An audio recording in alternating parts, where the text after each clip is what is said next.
Here's the thing about my life these days. It's all about him. It really is. I went to the dentist this morning. Never a fun day. Man, I have bought my dentists A lot of cars in the past 7 years. Because I had a friend. Have you have a lot of work done? Well, or you just sent a lot of people his way. I didn't really have great teeth growing up because I didn't brush them and floss them. East Kentucky. Yeah.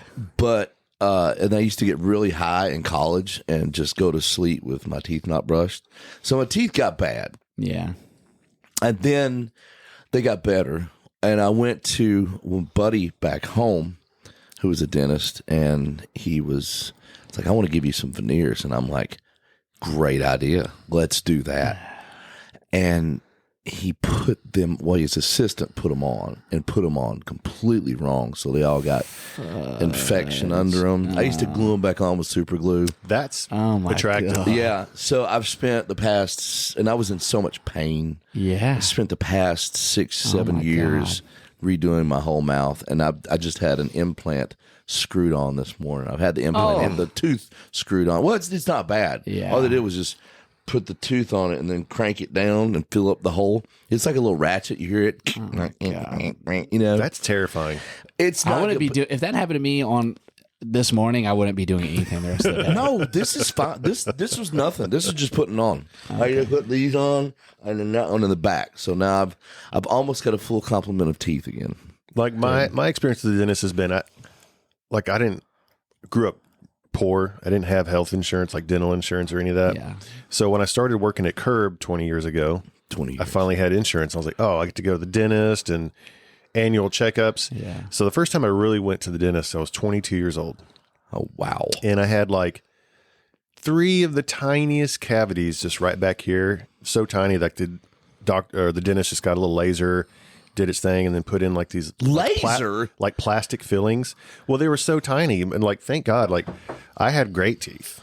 Bragger. But like it could have been a lot worse. It could have been really worse. Yeah. But all that being said, I hate Nashville traffic. Oh yeah. Yes. So that segued right into that. Yeah. I don't know how those correlate, and I don't even know what correlate means. Yeah. But I hate Nashville It traffic. does suck, dude. I was just talking about it with my co-writer. Buddy, you can't get anywhere. You just need to not go anywhere from like noon till 7 p.m. So here's the thing. That's accurate.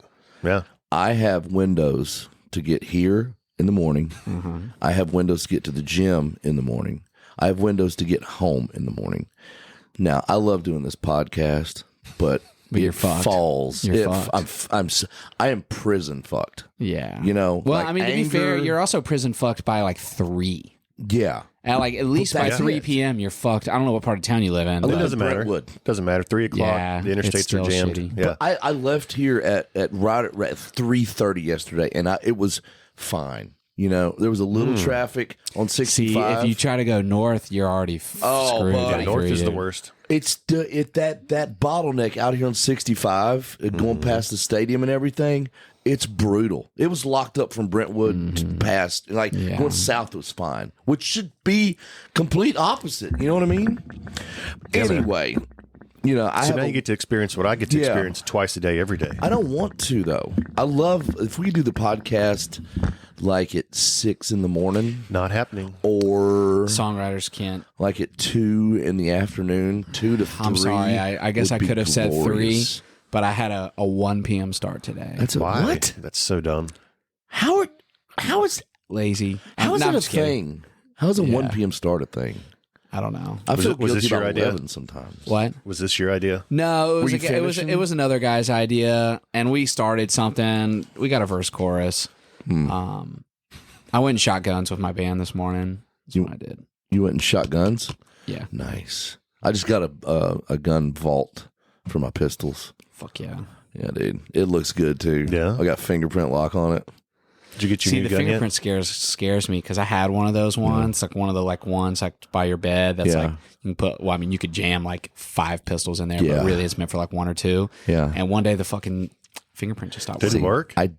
I did. Yeah, it has a little key Yeah. that you can like take out, but Which is convenient when you really need it. well, yeah, I was like, fortunately, fortunately, I would like put my carry gun in there like every night, and one day it just stopped fucking reading fingerprints, and I was like, what the fuck? Yeah, I didn't do that. What I did is I got one with an external lock that's a fingerprint lock. So worst comes to worst, I can bolt cutter that thing off, you know. Hey, intruder, can you pause while I get my bolt cutters out? I also keep one in my nightstand. I keep my keep bolt cutters my in your Glock nightstand? 40 in my nightstand, but my good guns, like my staccato, my 1911s, I'll keep. You know, Hey, can't hide he's a bougie songwriter bitch, money, dude. bro. Dude, it's John Wick gun. It's so nice. I bet it's sweet. I'll pull it out and just look at it sometimes and go, I can't believe I have That's one the best of these. thing is to do with those. Just I've shot it one time. It shoots like a 22. It's a 9mm. It shoots like a 22. that's amazing. And the slide is so easy. It's kind of like guns are. I look at guns and I think you're from Louisiana, so you're probably the same way about this. You're from Texas, which I know you do. Definitely think, yeah.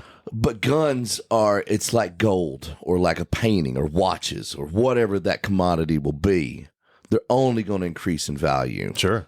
And I will only, if you take care of them, I will buy guns or guitars as a commodity, as like trading stocks or something. You know, I don't see It's a nice place to park cash. It is. that you otherwise don't really know what to do with it. Yeah. because like. Hopefully, are we going? Oh, yeah. We're going. Yeah. Yeah. So as I We're figured hot we and were, heavy, I really? just was like, I'm sure the government isn't going to listen to this podcast, but especially over the last 15 years, anytime I got paid in cash, I was like, this is dick off money. This is fun money. I'm buying guns, Fun guitars. coupons. Fun coupons. Yes. Yeah. So I was like, I'm not, I don't know what, unless I needed to eat on it. I was like, this is just fun money. I'm gonna not, put this in the bank. I'm just gonna save, hypothetically. squirrel this away. Hypothetically, if we got paid if in I were to do cash. that, which never happens. Well, But guitars are great because you can write them off. well, you can write guitars also. I have done that here and there too. But I can write my car off. If you get a car, you can write your cars off. Can you write guns off? You can. No. if you have a business related to guns, you can. Oh, yeah. Yeah. Probably so. Yeah. But that's a whole nother. You got to go Yeah. through so many steps to get a firearms based business. You got to install a trust or LBC, KOPY. I don't know. Yeah. That's I it. don't know. Yeah. It's fun. Welcome to Twangtown. I am David Tolliver. And I am Colt Mersky. Brewski. And today we have with us CJ Solar. Oh,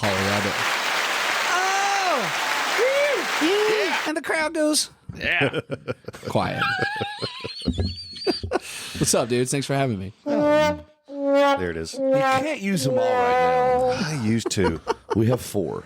Do we have 4 or four. 5? Dude, I just got the same thing, the little Zoomy. Are you Did you doing get a, one? Are you doing a podcast now? I got some buddies that we're doing one called Louisiana Country Music, and we're just kind of interviewing people from Louisiana. I dig and it. stuff. I dig so that. it's kinda fun. I'm not from Louisiana. Yeah, so I'm not going to have you guys. No. That's a shame. But, It is a shame. There could be so many possibilities. I mean, we'll probably expand. I'm sure we'll run out of singer-songwriters from Louisiana pretty soon. We But got Laney and Tim yeah, and you. yeah, that's about Yeah. it, dude. There's Dylan, Trace. Oh, Who else is There's from there? more than you think. is Jordan Trace Davis. from Louisiana? Yeah. I didn't know that. Yeah. Yeah. I'm pretty sure. Yeah, he is Yeah. from North Louisiana. Yeah. Yeah, Jordan Davis, and there's a bunch of young. Oh, yeah, you know, Jordan. Yeah, Jordan and then and there's like Jacob. some session players. Lonnie Wilson. It's from the. So we're gonna try to get a bunch of little bit of everything. Yeah. What's it called again? Louisiana Country Music. We just did our first one literally Crawdaddies. literally yesterday, and it's like the pilot. So we're putting together getting over our first one. I'm pretty Yeah, excited festival for season you. going. It's exciting. We're It's old just hat for fun. here now. It's just for, but we literally got to set the exact same setup that you guys have. We were like, Dude, this thing's the move. yeah, I was like, It's this sounds- super cheap yeah, and it works really good. The audio's great. Yeah, Yeah, we've done like 400 episodes on this thing. Yeah. you guys we have have. done a lot, right? I was looking. I Where don't are we know. at? 60. This will be 68, I think. That's a lot of episodes. I want to. Who's going to be How the often next are you one? guys doing this? Like every week? We try to, yeah. Yeah, Sometimes we'll do sick. 2 a week because sometimes I got to go out of town or he's got to go out of town. He likes to go out of town a lot. You know I what's like to nice go is out that of you town guys are and doing work. audio only because though it really gets to be a pain in the butt when you start adding video. Yeah, I'm not elements. sitting up straight for a podcast. Yeah, and then it's like I don't know how to do video editing, and I don't have the time to learn how to do video editing. And even if I did learn how to do it, well, this is like basically free once you buy it, and then you just upload it. Yeah, but like the video, it's like, dude, you gotta edit the video, you gotta edit, you gotta pay somebody. You gotta make sure you're dressed right. Yeah, you can't look bad. I'm in here in shorts and this is a good move. My New Balance. JD Gruber's like, is this a video podcast? He's like, man, I haven't had a haircut in a minute. I was like, okay. Wow, that's hysterical. JD, that's not what you. See, I just walked in here homeless, but I knew you guys didn't do video. So all I see is the Lord. When I look at CJ, I just see the Lord. I see my Lord. I see the Jesus on my Baptist wall back home. Yeah. The Sieges. Your Lord and concrete paver Sieges. So born in Louisiana. Yeah, Baton Where Rouge. at? Baton Rouge. Do you even say that down there, or is it just Baton Rouge? Just Baton Rouge. Because I know everybody said New Orleans, and it's like, no, New Orleans. Yeah. People get aggravated at you if you try to. Nah, unless you're like joking about it down there. Yeah. Or if you're like a old black lady who like legitimately she's like 5 generations. She calls everybody baby. She might say Nolans. Sugar. Yeah. Which is there's no better feeling on earth than an old black lady just calling you baby. Yeah. Like at a gas station or something. You're just like, they got I wish you were my grandma. Fry me some chicken, you know? Please. I wish you were my grandma. I've toured a lot and I've stayed in a lot of hotels. You know, we've had a lot of band cleanup rooms. Oh yeah. I've only been told no for more towels once. And that was in Baton Rouge. Really? Yes. We had a cleanup room. We were out in McGraw and we were playing somewhere in Louisiana. I don't know, it's Humongo Dome, wherever down there. Humongo Dome. Yeah. And we had a very suspect hotel cleanup room. And you know, there was like 9 dudes on the bus, band and merch guy and manager and everything. And I went down because the towels ran out. And I went down to the front desk and I was like, hey, can I get some more towels? She goes, no. Really? Yeah. She's like, I ain't washing no more towels for y'all.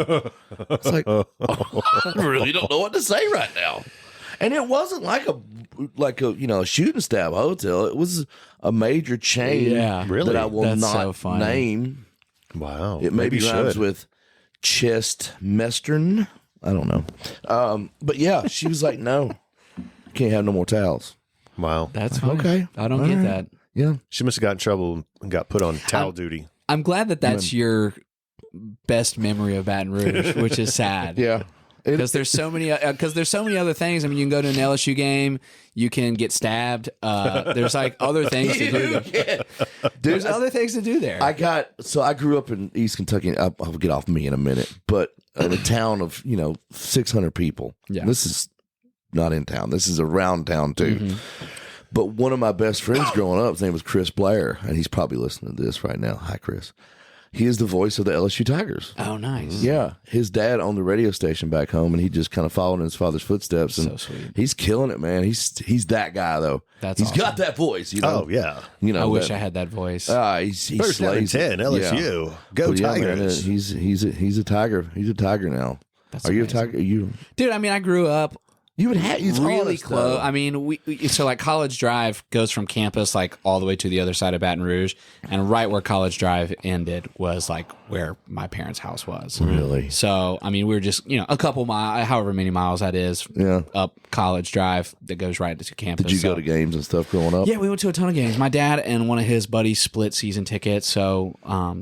We had like I can't remember how many home games there are, but we went to probably 2 or 3 a year. So it's a pretty good bit, and dude, it was so fun. Just the tailgate and all the stuff, and as you get older, and your friends in there, get to start eating jambalaya and drinking beer and hanging out. It's and so whatever. stereotypical. Yeah, I will say the Cajun food.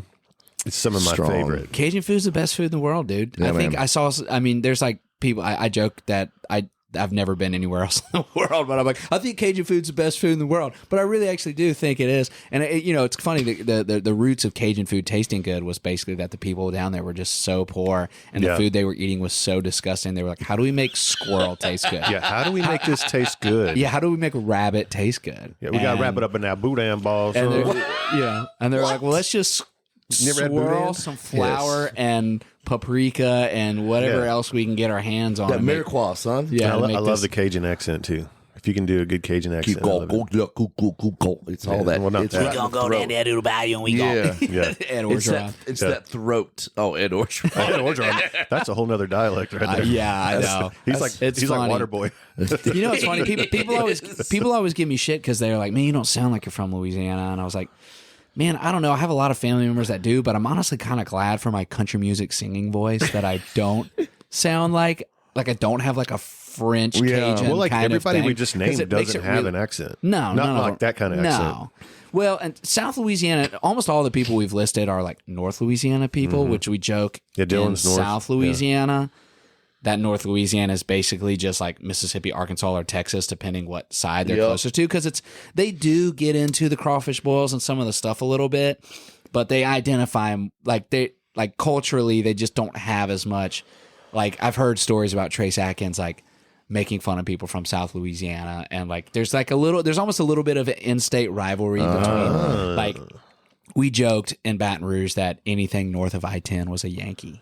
Like that's the kind of jokes that people in South, because basically everything in South Louisiana runs along I-10. Yeah. Right. So yeah, it's kind of funny. There's like a little bit of a rivalry between North and South Louisiana, but yeah, the South Louisiana definitely is where you get that thicker French Cajun-y kind of accent, and the food's just a whole nother level of, and they have good Louisiana food in North. I've been, played of things all over the state, and I joked, and this is a lot of the South, that the gas stations have better food than like pretty much the entirety of the Midwest. Sure. Unless you're going to like a Chicago steakhouse or Omaha steakhouse or something and just getting a good cut of steak. It's like, dude, you can walk into the middle of nowhere, Louisiana, and they might have like crawfish pies, or you know what I mean? And you're just like, dude, what's going on in here? And you eat it and you're like, it's probably like the Mexican food that I've had some great Mexican food in gas stations in Texas. Oh, yeah. It's the same for sure. thing, but with Louisiana food, where you're just like, dude, there's just like fried seafood, and you're just like, dang, this is like good. Yeah. It's another income source for those people in that gas station, You got to make it good. Yeah. I love going to Kentucky and going to those stores, and those Mennonites have baked some shit and put it in there. It's like a bake sale inside of, inside a gas station. Yeah. It's nice. It's like the muffins and the pies and the chest brownies. Not chest brownies, Did you grow up doing music? When you were little? Yeah. So my parents both played music when they were young. They both ended up deciding that being a gynecologist was a better choice for them. Which Both of them are gynecologists? Both of my parents Mom are and dad. gynecologists. Wow. Yeah. So Do you think they compared notes on what they've seen? you know what's funny is they would bring pictures home of like the insides of people, What? like surgeries and stuff. And Okay. This isn't where I thought this was going. I would see, like, I don't know what it was. I would just see what looked like innards, and I would be like, "That's gross. Get that out of here. I'm trying to eat dinner." Innards. I was like, "This is gross. I don't."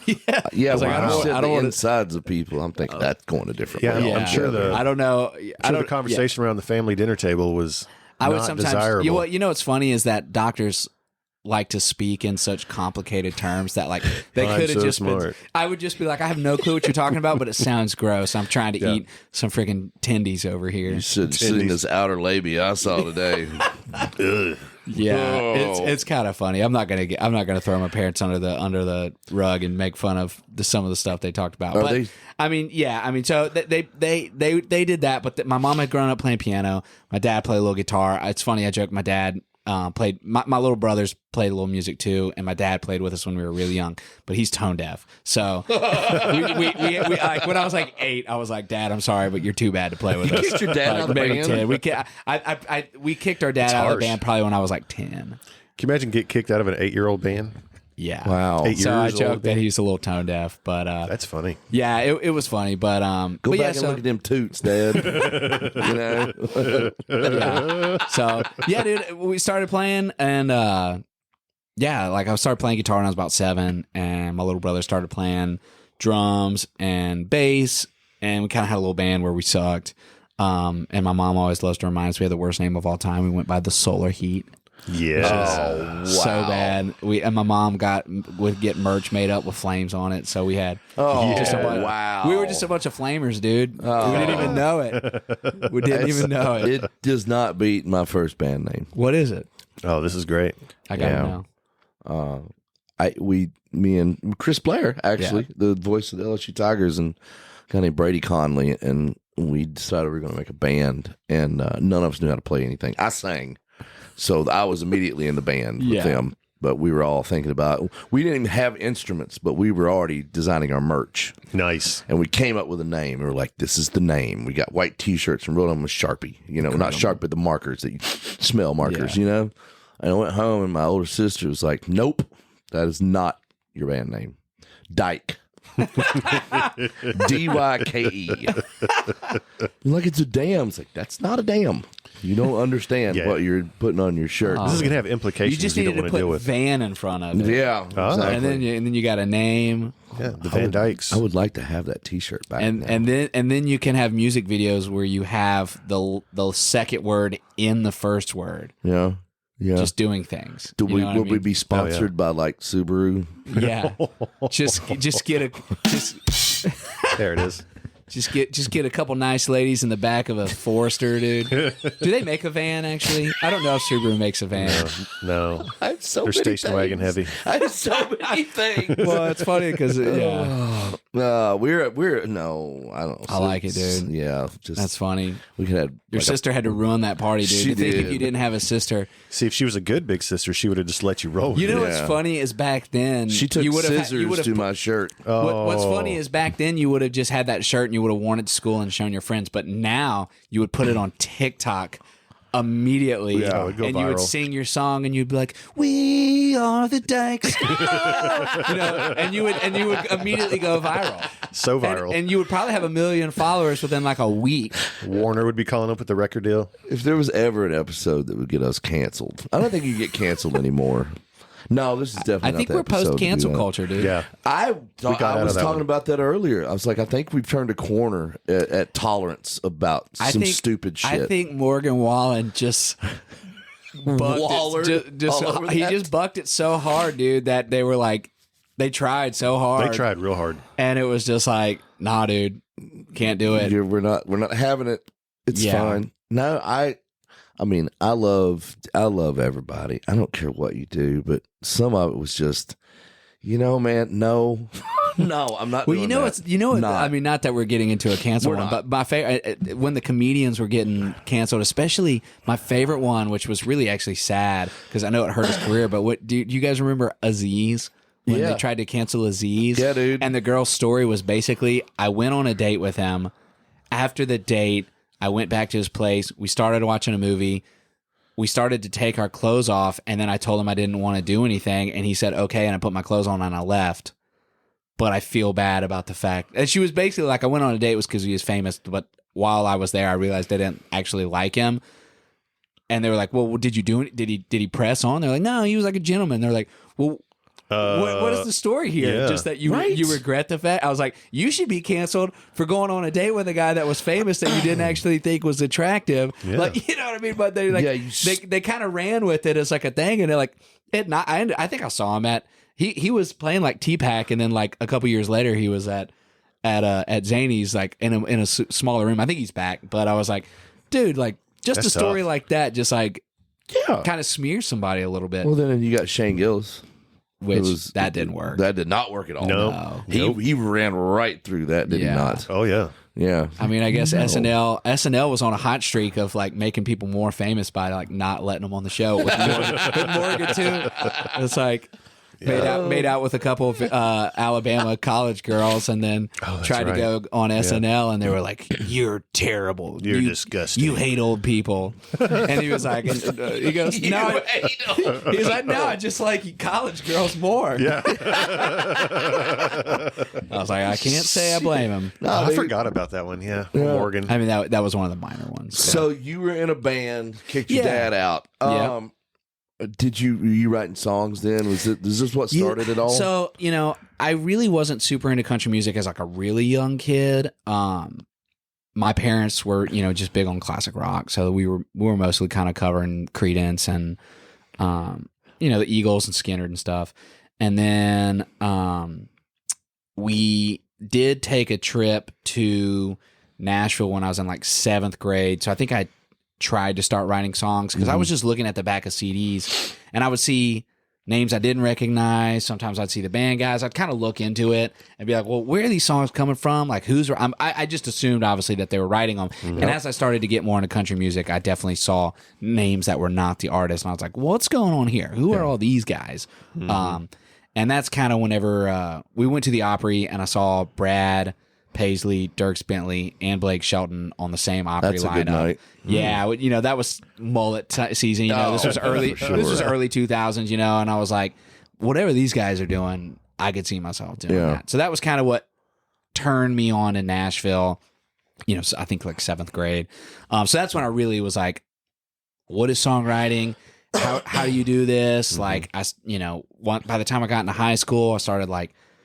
I signed up for NSAI. Yeah. They actually had a New Orleans chapter every now and then. I'd get my mom to drive me down there. Me and a couple 80-year-old dudes would like read our lyrics to each other. It was kind of fun. I was like, that's awesome. They're like, how's that lyric? You want a popsicle? I'm just kidding. I'm kidding, dude. There were some great dudes down there. I'm just totally kidding. Yes. It's actually kind of how I met Jim McCormick, who was the first songwriter I knew that was from Louisiana, who was a pro, and he was the first. I really reconnected with him after I was at Belmont. Fast forward, I ended up moving up and going to Belmont. Yeah, was that your original plan? Were you just like, I want to, or did you like, I'm going to go to LSU because I'm a fan? I really wanted to go to LSU. Of course, my college guidance counselor told me I was a freaking turd and I wasn't going to get into either, and I magically got into both. I was like, yeah, screw you. She was like, you're more of an MTSU ULL kind of guy, and I was like, wow. It's like, dang, lady. But but fortunately for Belmont, they had just started the songwriting program and they needed people because it was so new that they just didn't have a lot of awareness about it. So I was like the second class of graduating songwriting majors. Gosh, what year was that? I graduated in 2014. So I think they had started that program in like 2009. Yeah. If I remember correctly, I was pretty early because the Belmont counselor that I met with whenever I came up, she like read my little thing, like essay or whatever, and she was like, I know you want to be a music business major because that's what everybody wants to do here, but we've got this songwriting program. It sounds like you want to be a songwriter. And I was like, yeah, that's pretty much what I want to do.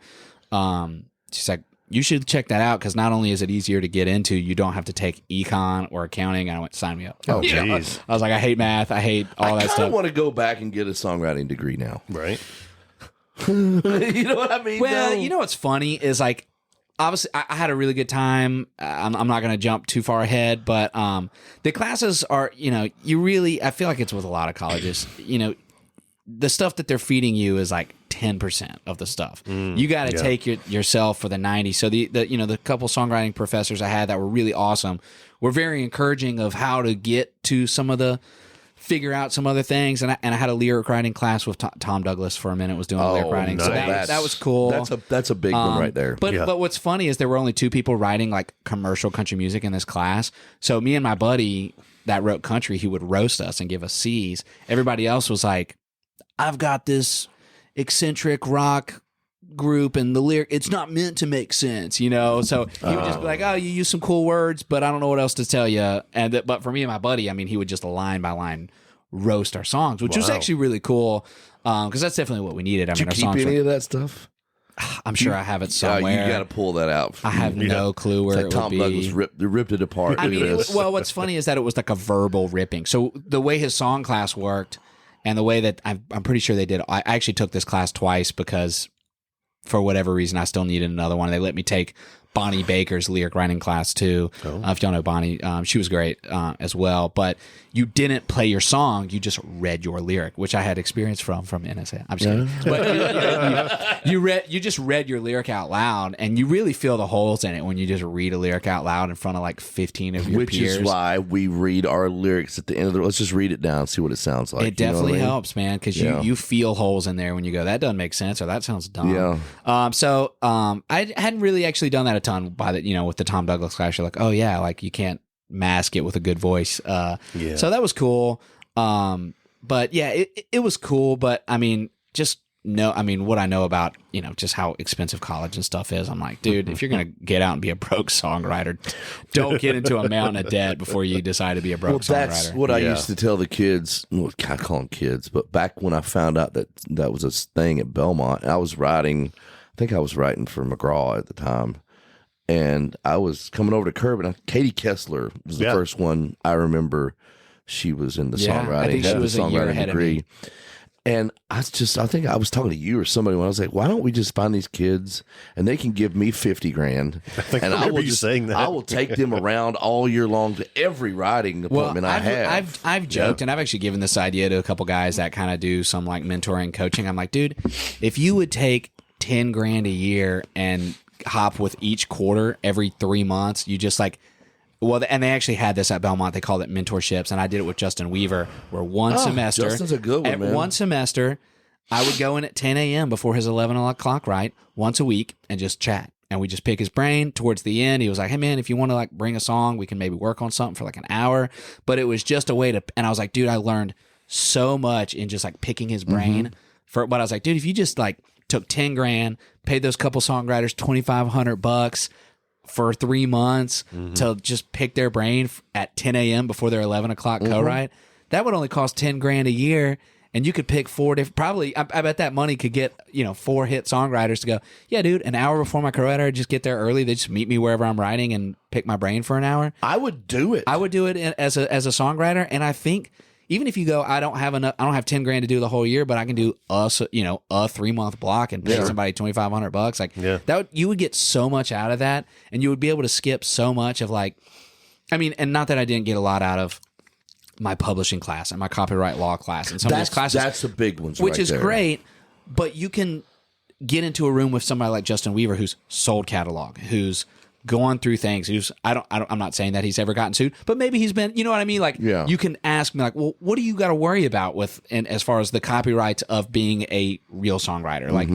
Is like, do you need to mail? I remember back in the day, they're like, oh, you just write your lyric and mail it to yourself, and it'll be stamped, and you're like, you know what I mean? It's like, obviously you have time stamping and things now, and if a song, there's the right channels to go about doing things. But as a close to nobody, I mean, a lot of people, a lot of younger artists are like, oh, I really want to sign up for ASCAP or BMI. I'm like, honestly, until somebody's releasing your songs, there's no reason. There's no reason to sign up.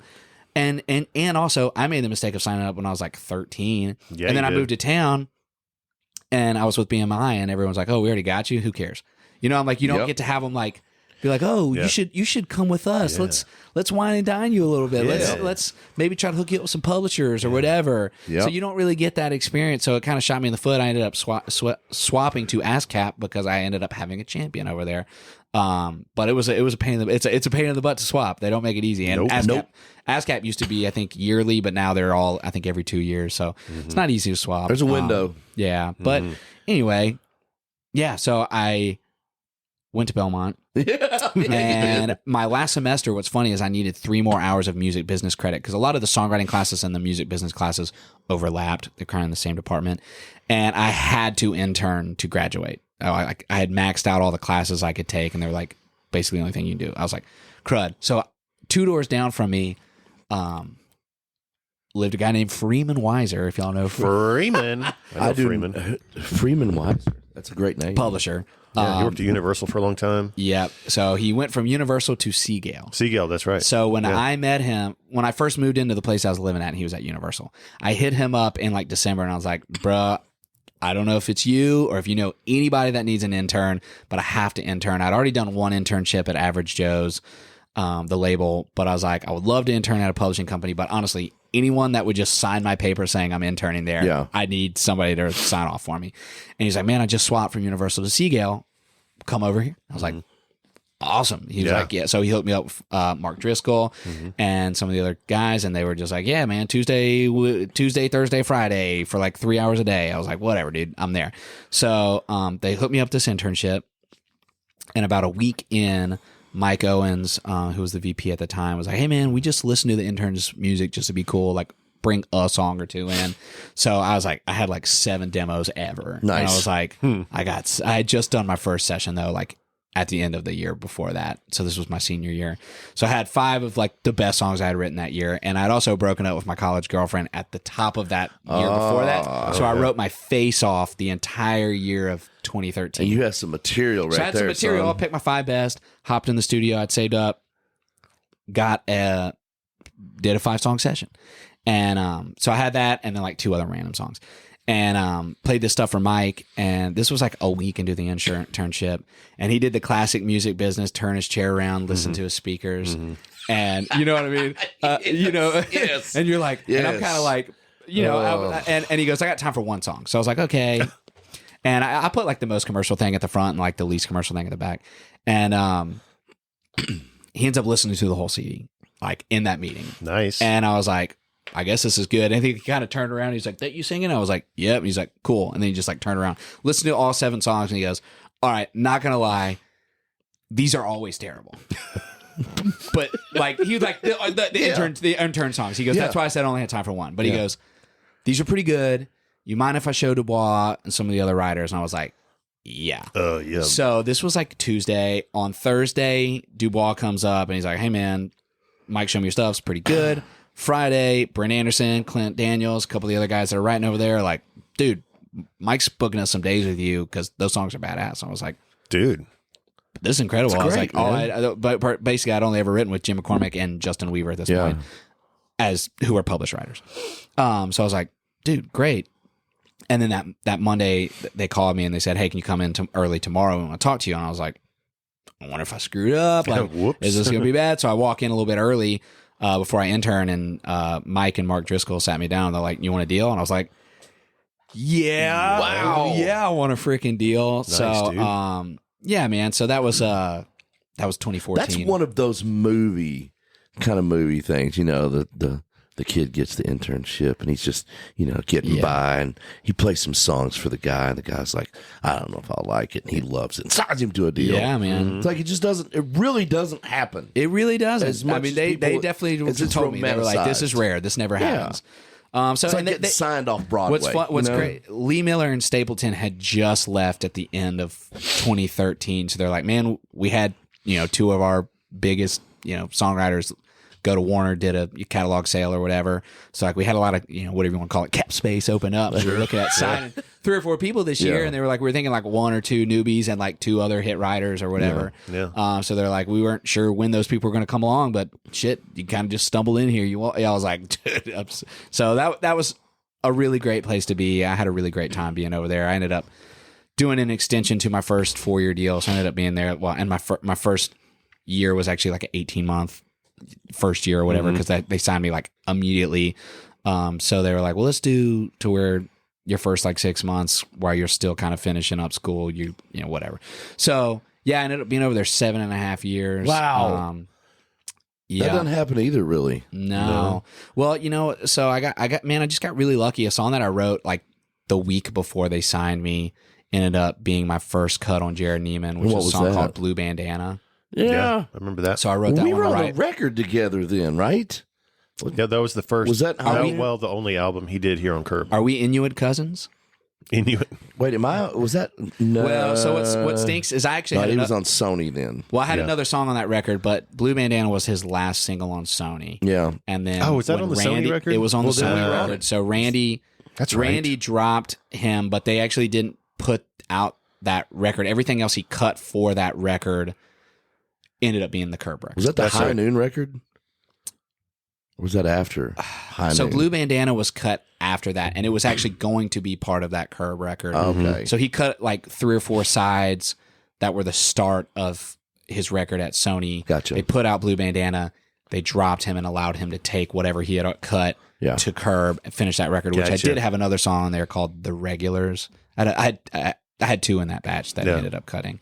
But 1 was released on Sony. So anyway, that was his last single on Sony. But yeah, that was my first cut, which was crazy. My first cut ended up being a single. That's bananas. Really cool. It only went to 31, which was kind of a huge bummer. But I was like, that's my first taste of a music business nut kick. I was like, That's it. Couldn't get too lucky. And Mike was like, dude, Stapleton had like 100 cuts before he had a single, and he goes, and your freaking first cut's a single. And I was like, Yeah. I'm feeling and it was like about a year into that deal was when he cut the song, and then it came out not too long after. And what was really funny was he goes, also, this never happens. And what ended up being a blessing ended up also being a curse, because when Gary, what was his last name? Overton? When Gary Overton had left, I think the lady who was running Sony New York was like, okay, well, I guess I'm picking the Jerrod Niemann single that's going to be next. And it was me. And then the other 3 songs in the running were all either Ashley or Dallas Davidson songs. Of course. It was a combo of those 3 guys were on all those other songs. So me and 2 other unsigned writers, and then a combo of those, which I guess this lady from New York didn't know who any of them were. And she's Of course not. She was like, well, this Blue Bandana song is cool. So I had no thought that I was going to have a single. I was just like, oh, cool, I got a Jerrod Niemann cut. And a lady from New York picked Blue Bandana. And it started actually moving. It was his like fastest rising single up until the point that Randy Goodman got hired. And then, Randy. sorry, which I guess he redeemed himself in my book later with another song of mine. But what was that song? Jameson Rodgers, Some Girls. Oh yeah. That they kept that one as a single for like 3 years and pushed that thing to the top. So he redeemed himself in my book there. I guess he's retired now. So yeah. But I thought that was funny. I was butthurt that I was like had my single get pulled at 30 or whatever. Yeah, it's terrible to have your first cut be a single and it get pulled off. It's awful. Poor CJ. I know. I was just like, that was my first just taste of the music business. Just like I was like, oh man, I was like, this is easy. I'm awesome. I was like, man, I must just be God's gift to songwriting. I'm just kidding. It. But anyway, so that was pretty cool. And a little bit after that, I ended up just being a new writer, hook you up with all the other newbies. And one of the first guys I got hooked up with was Michael Hardy. So that was a nice, a real. That's a good one. That was a good one. He's okay. Yeah, he's pretty talented. Yeah, and he was really talented at that time. And we were in the same boot, being in the boot, some Canadian same boot in the same boot in the same boat, being just I think we literally signed our deals like the same month, and just Freeman and I don't know, I guess Stephanie or whoever at Cobalt was his person and hooked us up. But yeah, it was like Hunter Phelps and Smith Onquist and Jameson Rodgers and just a bunch of those guys, and that ended up kind of being our little crew of dudes who hung out a bunch and wrote tunes. And Brent Anderson had already been around for a while, but he was still our age. He just got started so young. So he kind of took us in, and I don't know, we just kind of had like a little crew and all started. That Blue Bandana thing was pretty early, but we all started kind of getting cuts around the same time over that next year or two, which I think Hardy had a Tyler Farr single maybe that kind of had a similar death of like around 30. Yeah. I can't. I think it was I should go to church sometime. Yeah. So like both of our first singles had that, but then both of our second singles were Up Down. Yeah. With Morgan Wallen. That was a pretty big one. Dude, it was. It was kind of, well, what's funny is I was like doing secondary radio promotion because I'm an idiot, but also I was releasing my own records too. Wait, you were out promoting? I was promoting my own music at the time that song was being promoted to, obviously major radio. But it was funny as I would visit radio stations, like, oh, you got the new FGL single. Like everyone, like Morgan was so new at that time that most people didn't even know who he was. And they were really thinking like FGL was what helped made people go, oh, we got to play this song. You know what I mean? Yeah. So it was kind of funny. I don't think it was until Whiskey Glasses, which I think was Morgan's second, that people started going, oh, this guy's a legitimate artist and this album's great and everything that he's doing is really cool. Mm-hmm. But up until that point, he had The Way I Talk, which was still amazing. But for whatever reason, also died at about 30. And I don't know if that, I think that I don't know if that's just one of those things where the biz goes, hey, this song's kind of a sacrificial lamb. We're just kind of letting radio know who he is, but we're not putting the full force of the label behind whatever this is, which obviously I don't think they're going to tell songwriters or publishers that. No. They're not going to go, we only intend to push the song to 30. This one's a write-off, guys. It's just a write-off. But that song was really good, and that EP that he had was good, but then when that record and Up Down. But yeah, getting to be a part of that, and then that just being his first one, I don't know. It's been really cool. He still plays at the stadiums. People love it. I think the song was his first number one? That was his first number one.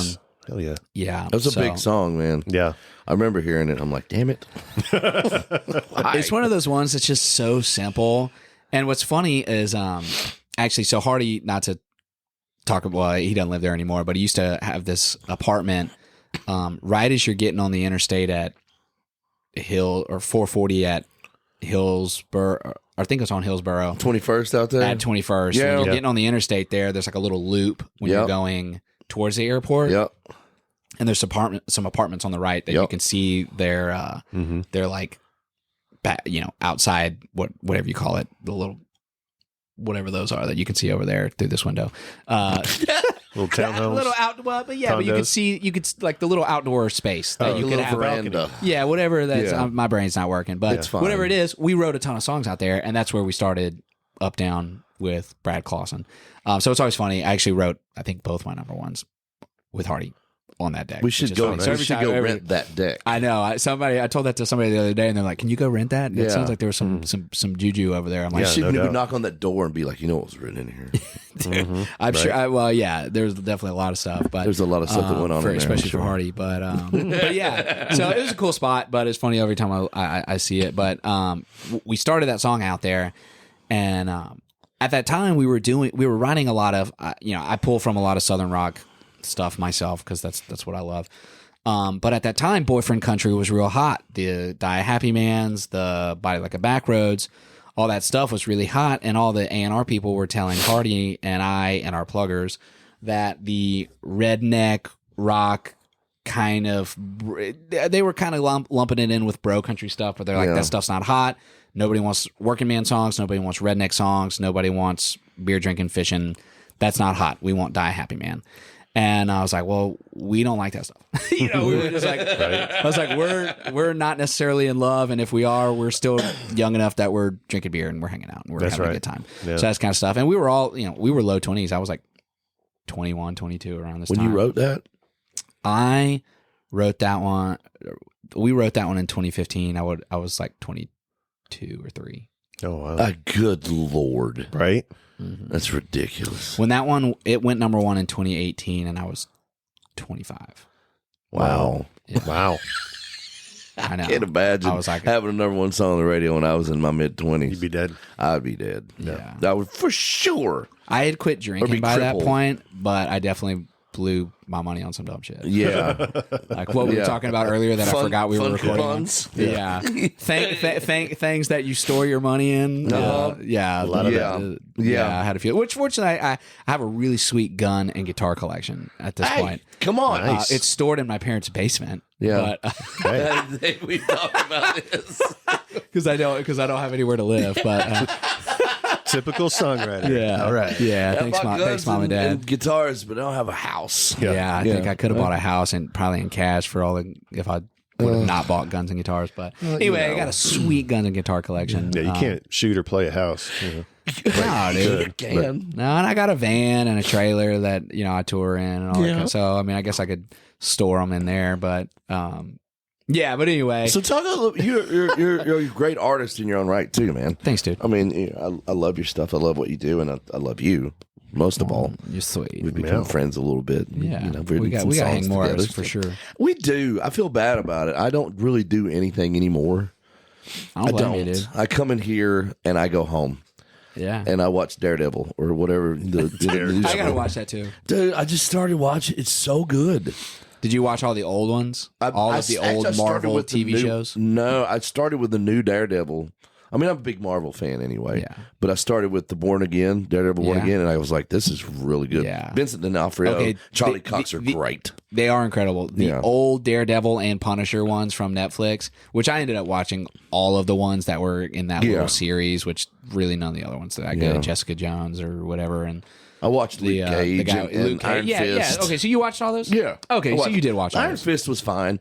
The Daredevil is I'm on Okay, so I think you did season watch 3. those. Okay. I'm on them right now. Okay, yeah. I'm watching season 3. Punisher has just come in. Yeah, they're so good. The old It- Punisher series was really good. I forget I the loved actor's it. name, but he was great. John Bernthal. Yeah, Yeah, he's yeah. really So good. Like Charlie Cox and him together are really good. great They're- I was combo. surprised they didn't continue that series. They're bringing it back. They're doing they brought it back. brought back Charlie Daredevil. as Daredevil and John's, I think, coming back. Yeah, as, he's for in the another- Born Agains right now. Yeah, The so- season just ended. He was breaking out of King. Okay. Oh, I can't. I don't know. Yeah. Can't say it. Oh, don't be. Yeah, Can't don't say be it. telling. Can't Yeah. say it. You can. But Well, I can, but I don't want to ruin it for you. But it's yeah. good though. But It's good. I don't know how we got on that. I don't know how we Oh, got. just being 'cause you're friends. hanging out. Yeah. No, but talk a little bit about your artist stuff, man.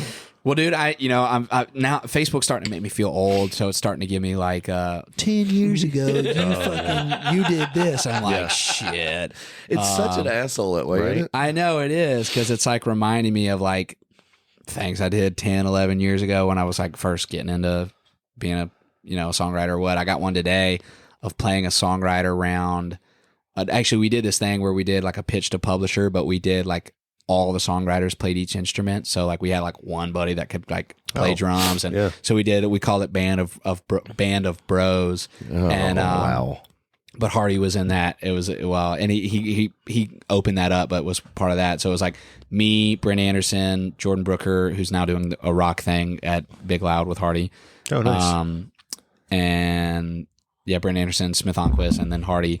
So we like did a thing and played some songs. But I got one today that we had done that like 10 years ago. Jeez. Like today. I was like, Yeah. It's a ways back. Yeah. it is a ways blink. back, dude. Yeah. It feels like it was just yesterday. COVID just screwed everything up. It really did. The thing that gets me about that is COVID was 5 years ago. I know. I don't know It where doesn't feel it like went. 5 years ago. I was just talking to him today, just a little bit ago, but I've been at Curb for 3 years, Mm-hmm. and it feels like I just signed yesterday here. Yeah. I don't really Sure, like. publishers don't Isn't love it hearing 4 that. years? I think it was 3. Did you sign in 21 or 22? 22. I bet we started talking in 21, and that's why We I think did that. start talking in 21. It took for like 4 years to negotiate the deal. Yes. Yeah, for no other reason than Just your to build up a lawyers. good Schedule A. Yeah, exactly. Yeah. Our legal department isn't the quickest. No, Sorry. they're not. Sorry, Nimoy. Not sorry. Spock. Yeah, I don't know. stop going on vacation to get my contract done. Lynyrd. Damn. No, man. It seems. I don't like the way the rate of pace that the life is going. I feel by like it's now. just going faster too as I'm getting And the older you get, Billy Montana, he's like 174 years old now. Yeah. And he said this. Said this yesterday. He was like, "It just keeps getting faster." Yeah, it's Yeah. just like I said earlier, it's like life is like a roll of toilet paper. It just goes by quicker as it goes. It goes by faster towards the end. Sorry, I messed it up. You screwed by that fast up. towards I the end. screwed it up real Well, bad. you know what's terrible. funny is I feel really blessed that I got started so young and I moved to Nashville. And even though I feel old and I have grays in my beard, I'm still 32. I don't see any grays in your beard. Oh, there they are. Do you just for a Yeah, it minute? is. I'm thinking about starting it. I'll send you a link to the best stuff ever. It's not what I think it is it? What? Beard Is it dye? what Lee sent us the other day? No. I just don't want my beard. No. I just don't want my beard to look like, I don't know who dyes their beard. Garth. No. It's Ming the Merciless, Yeah. No, this is stuff is called, I think it's Simple. And you brush it in, leave it in like 20 minutes, and it's great stuff. Yeah, I should get I an might have to endorsement. do Looks that, like it's 'cause working really really good just for my you. chin starting to Well, get a I little need gray. to redo mine. My grandpa told me though that he had his entire head was gray by the time he was 25. Really? So I'm like, dude, I Wow. just got he ever since I knew him, he always said his hair was like good, but it was white. Yeah. And I was like, I would take that right now. I would take some hair. It would be great. I'd appreciate it. I take my hat off and it's like, oh, wow, you've aged a few years. And Well- I put a hat on. It's like, wow, you're remotely. man, Hey, you look great. Young. you ever think about going to Turkey? Buddy, believe it or not, talked about this multiple times. Yeah. Jenna, my better half, is like, she keeps researching it. Now, what they do They're is good, dude. Yeah, dude. I wrote Now, wait, with a what guy is this the you're other talking day. about? Oh, The hair transplants that they can do now. They're cheap in it's Turkey. like $5,000, and they fly you over. Yes. You stay in a 5-star hotel, but they basically put you in a room with a bunch of other dudes. It's like an assembly line, and they just go down through there and just pluck it out and put it in. Pluck it out and put it in. I was riding with a guy the other day, Matt Gorman, and we were talking about it. He goes, "Dude, believe it or not, my 2 roommates just got back from there." And he showed me a picture, and those Their heads are all swollen. It's swollen and red. What's I'm funny? like, Have you seen the flights coming back from Turkey? Half the flight is dudes with their heads Yeah. wrapped. Really? Wow. Yeah. He's like, crazy. yeah, it just, I guess it Does it look falls good? out and then it grows back in. It's great. Yeah. Looks good. yeah. Yeah. Yeah. Well, if you do it here, like if you go to Boca Raton, which I've had some friends go down there and do it, and it works great, but it's like $80,000. Mm. No, it's Very not that affordable. much. Yeah, It's like, it can bro. be like 20. I guess if you do like It your depends. whole damn head, maybe you can do I had 80. one friend that we all know that did his whole head, and it was like 80 grand. Wow. Yeah. Good But but we've talked about me and him going down there and looking at it, but I was like, I don't really have care that 80 much. grand to spend on that. I got kids in college and private school, bro. CJ's got you know? guns and guitars to buy. I Yeah. know, dude. Yeah. It's a hard knock life. Having crippling thing addictions. Yeah. I made the mistake of getting into watches too a couple years no. ago. Man, This was not expensive, but I used to until I bought a Submariner and I hit it and I couldn't find it. Whoops. oh no. Yeah. Well, it was a time in my life where I wasn't very clear. and I went away for 31 days. And I came back and it's just, I don't know. It's just gone. You still never been able to Nah, find bro. it. Don't know. Do you still live in the place that No. So it's gone. It's gone. I either hid it in the Jeep Wrangler I had at the time or in some of the ductworks in the house I was living at the time. And I could not find either one of those. The Wrangler has since been sold and the house it's gone. So you hid stuff in the ductwork of your house. buddy, I wasn't thinking very clear. Sober David's a lot That's better tough, than dude. You on that Rustin Yeah. Kelly wall That's dust? tough. yeah, that drywall. Yeah. But no, I enjoy watches. I just Go Apple Watch, this dude. one, That'll this do it. Ultra 2, because I work out every morning and I have to. If it's not in your watch, it doesn't happen. Yeah. You know what I mean. It Yeah. tells me when to stand up, when to poop, when to sleep, what to do, what to eat. David, No. it's time to I pee. thought that's why you had a wife. She does that too. She got me the This watch. is for when she's not around. She got me the redundant, first dude. Apple Watch. It tells me See, I don't where know how I I am. survived this long not having an Apple Watch or a chick telling me what to do. Man, it's such a crutch. Like if I don't have this on my wrist, I feel real naked, and Yeah. it's terrible. But I love it.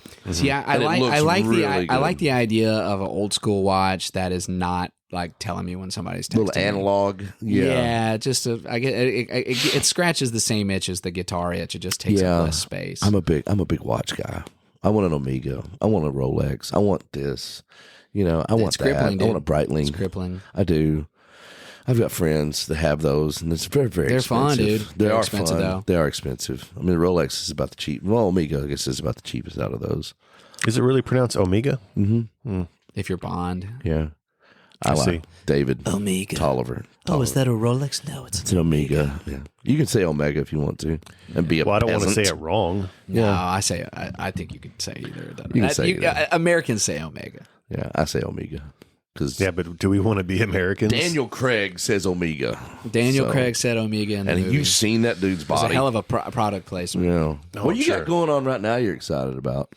Dude, I'm releasing some new music. Of course, fucking who isn't? But Let's go. I'm really stoked about it, dude. I got some great tunes. My drummer Nick is been producing for quite a while. We met first week at Belmont, but he's doing all this. He's done all the Brian Martin records, which this guy over at Average Joe's who's crushing. He's kind of Oh, he's yeah. wild. He had He's a big year wild. last He's doing year. that stuff. He engineered and mixed the last two Marty Stewart records. So Oh, he's working on some that's a cool good stuff. one. Yeah, he's working on some cool stuff. I think he did that. Marty's wife, Connie. He did her last record too. Yeah. So he's working on some cool stuff, and I think we're making some really great stuff. And I'm just kind of putting them out as singles. When you throw it out, will you come back in and talk to us again?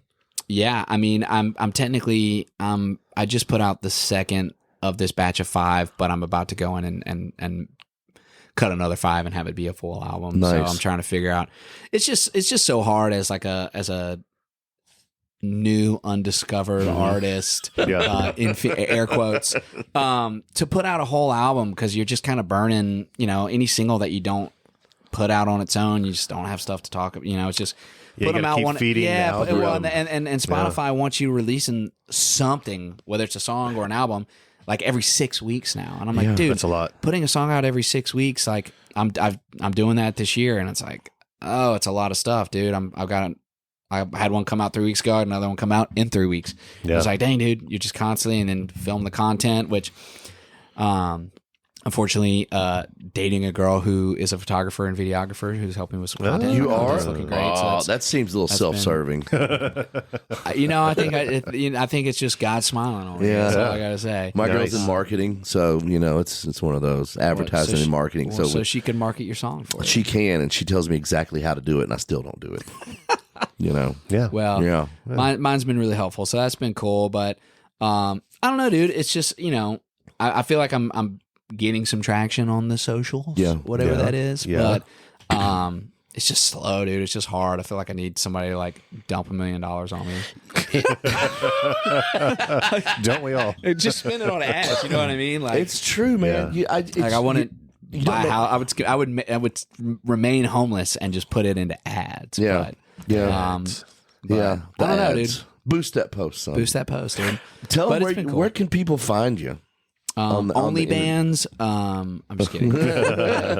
I'm waiting for somebody to make that. After I make that OnlyBans? joke I all like the it. time. Come on. Yeah, but CJ Solar on Instagram, TikTok, YouTube, Facebook, All the things. all of the things. I'm All on. the I'm on. things. I'm on everything. I think I don't post on it, but I even went on Truth Social. Did you really? I got an account on there. Hey, I was like, I don't want somebody like just trying to scam my grandma on there, pretending to be me. I had to go on there and like, get that one. gotta But, claim Do that you space. get them every day now? It's like, hey, somebody hacked your account. I was like, they didn't hack my account. No, It's but just I somebody have that's, people. Yeah, I have people make ones. Yeah. Yeah. It's constant. You just got to go report them. I find it endearing now. You know it's what's like funny? I made it. Yeah. People will send me one and go, hey, I think this is fake. And I'm like, oh, dang, well, report it. I'll report it. Hopefully it gets pulled. And they're like, you made it. And I go, no, what really happened was no one believes that Luke Bryan is stranded in Mexico and needs $500 worth of Walmart gift cards. Yeah. But it's completely that's believable not- yeah. that I'm stranded somewhere Yeah. and need money. Yeah. You know I could what totally I mean? see you being in that position. Friend, hello. Yeah, I'm happy you fan of mine. You are. Yeah. Those ones aren't good, but sometimes actually, when I was in college, somebody called my grandma pretending to be me and told them they were in jail in Canada Whoa, and got really? her for like $9 $9,000. My mom Like got nine. taken the same way. Whoa. Sure Good stuff, did. dude. My It's so mother. sad. Which, you know what's crazy? She ended up getting most of hers back. Wow. There was a class action lawsuit against Western Union. There Wow. was a said she was- whole big scam going around. Dude, Yeah, they these somehow people. said that they were complicit, and she got like at least she got like 90% of her money back. I mean, obviously, it was like 11 years later, so no interest, but at least she got a bunch of it back. Sure, So yeah. that was crazy. Jeez. Mom's was at her house. They came to her house and got cash. What? What? Dude, these Oh my people were God. so good. They called and said it was one of my sister's old roommates. He'd killed a woman. He was in jail, and this was his attorney. They had it scripted out. Oh my God. Had she called me at the time, it would have gone differently. But it's like they were very well scripted. They knew and details. they were in there. They were in town. They were in town, and they sent a courier. They're like, "We're going to come over," because it was a big snowstorm. Dude came to the door. We've got him on a Ring doorbell with a mask on and everything because it was COVID. Yeah. Oh my And God. she called me that night and was like, "I think I got taken." I'm like, "Oh, Mom." Dude, the in-person thing is the scariest. That's actually really scary that they knew where she was. Yeah, Yeah. Well, she told him where she was, and my Bless it. my stepfather was alive at the time. He was out in his chair in the room. They didn't think anything about it. How much cash was it? $9,000. Oh, Ugh. I would. That's one of the times I wish I'd have been up there behind that door with my aluminum baseball bat. yeah. 'Cause I would have broke his kneecaps. So No bad. doubt. Oh yeah, dude. Man, it makes me sad. What's fun? What sucks is that I was in college. I was in class when she called, and I saw it, and I was like, "I'll buzz her after class." Of course, I forgot. Yeah. So she was calling to obviously see if it was really me, and if I was. So when I didn't answer, my mom was about to go on a cruise, and she ended up talking to my mom that either that day or the next day, and of course the scammer was like, "Don't tell my parents whatever you do. I don't want them to know." Yeah. So she had a full conversation with my parents, didn't mention nothing Oh, my about Lord. it. Because, of course, my mom would have been like, no, CJ's in class. He's good. Yeah. Oh, wow. And she didn't mention anything. I was like, if anything, I know freaking grandma's got my back, dude. Right? No doubt, right? Matt Alderman's parents got the same call. Did they really? And they were on the way to send the money. And they got a hold of Matt somehow. And he was like, "No, I'm fine." Oh, I think I remember him remember telling me this? this. Yeah. Because it was right around the time they got my mom. Jeez. That's Assholes. bananas. Yeah, dude. Hey, man, have you ever spun a wheel of shame? Let's do it. Yeah. Did you change some of the stuff? I changed one thing. You did? Yeah. Okay. We have one new category on the wheel. And of you shame. got what? What did you get? What did you get? What did you get? Let's go with America. America. You are from America. Yeah. You're from Born and bred, the baby. Southland, if you will. South. South. About as south as Have you seen Jamal Charles announcing the pick for the Chiefs this year? It's terrible. You gotta when they picked the You got to watch him announce. He can't read. He does not He was read at a having sophomore hard level. time with it, man. That's so funny, dude. I honestly haven't been paying attention to it at all. Which is This one just popped up today on gotta me, and see I it. was who is doing it again? Jamal Charles. I don't know if he can say his name. I bet he can't read his name. There's a shocking amount of adults in America that don't know how to read. Especially those. I saw an article today. It was like sports. 43 million people in America. I don't know don't how understand how that happens. Because I read well. I read okay. Yeah, you like sophomore level. I can rhyme beer and truck. Yes, You know what I mean? I rhymed kiss and nervous one time in a song. That's strong. It was strong. Nervous kiss. It's close. I mean, are you going to kiss me or not? Are we going to do this or You what? gonna That's about as close, dude. David Lee Murphy can make that. He can slang that shit right up. Oh, well, dude, David Lee Murphy can freaking do anything. It's Hey, cool, dude. man. Dude, You won't write a song, man? if I was a chick, I'd be into David Lee Murphy. If he was a man and I was a woman, I'd be all over him. Yeah. Yeah. He's All right, CJ. CJ. Yeah, so what's the deal with America? How good is your American trivia Oh, knowledge? it's so good. Mediocre at best, but Okay. I am a little bit of a history buff. So Okay. Well, let's see. Here's the question. Wait. Okay. In 1940, the food company Hormel started advertising a new pre-cooked meat product with what many experts say was the first singing commercial. The lines of the song jingle said, "If you want something grand, ask for," what is the product? Spam? Yes. Yeah, bro. Yeah. The answer is Spam. Spam was originally called Hormel Spiced Ham, but it didn't sell well until the company changed the name to Spam. Yep. Did you know the meaning of the acronym Spam is a secret? Sausage, say it's pork, an- and Some say it's an acronym for spice ham or specially processed American meat. That was David's nickname in high school Why is your phone buzzing? because my wife keeps calling. Olivia. Doesn't she know I'm podcasting? Doesn't she know you're podcasting? Wow. And here's a fun one just because we are here. America. In what U.S. city will you find country music show known as the Grand Ole Opry? Oh, Branson, Missouri. If you don't know this one. Lansing, Michigan. Yes. You nailed it. Nashville, That's where my Tennessee. parents- Asheville, North Carolina. This just happened to be the next one. It says the Grand Ole Opry began weekly radio broadcasts from Nashville in December 1925. In 1974, the show moved to the Opryland Amusement Park and Entertainment Center. Billy Montana was 64 years old. He was when it there. started. He was there for the ribbon cutting and My parents took me the there. shoveling. Yeah, Asheville, California. Asheville, California. All right, All right, CJ. that's a fun game. Here we Fine. go. It's fine. Is this the picture? Oh no, Now. the pictures afterwards. Now you get we are something here for special. the real deal. What's The the real deal? initiation.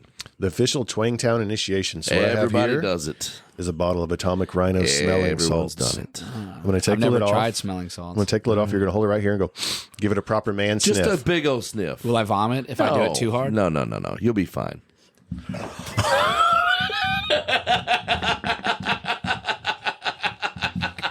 He was trying to. I love he did vomit. How aggressive you went in on that, He dude. was trying to shake it out of his nose. Whew, I was not expecting that. I'm glad you were videoing. You all right? Dude, I took a whiff. You went in hard on it. I put told you, right up hold to it my down nose. here. And you went I hard did in it the the paint. first time my eye fell out. It's so bad, dude. That's tough. That's pain. I'm in Spain, but the S is silent. That's nice. All All right. You look awake.